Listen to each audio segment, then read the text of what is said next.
The last thing I saw before I blacked out was her eyes, bright, glowing, and angry. It happened last year, just before the rainy season. I had just turned 16 and felt invincible.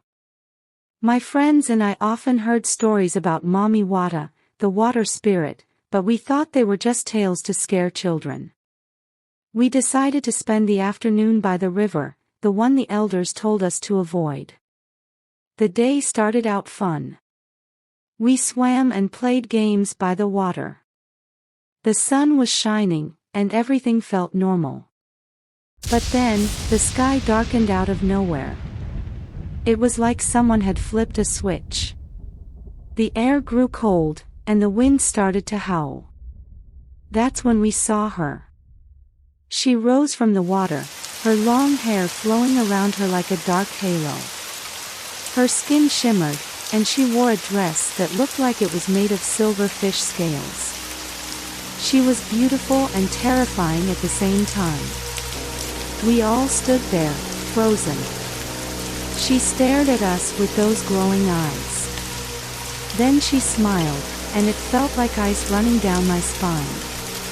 My friend Kwame took a step toward her, like he was in a trance. I grabbed his arm and pulled him back, but it was like he couldn't hear me.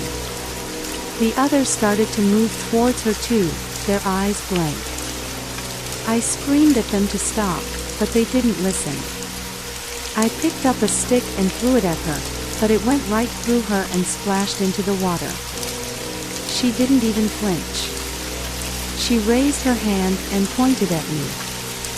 I felt a sharp pain in my head, and everything went black.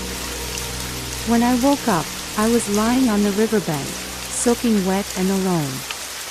My friends were gone. I stumbled back to the village and told the elders what happened. They organized a search party, but Kwame and the others were never found. The elders told me that we had angered Mami Wata by coming to the river without respect. They said she had taken my friends as punishment.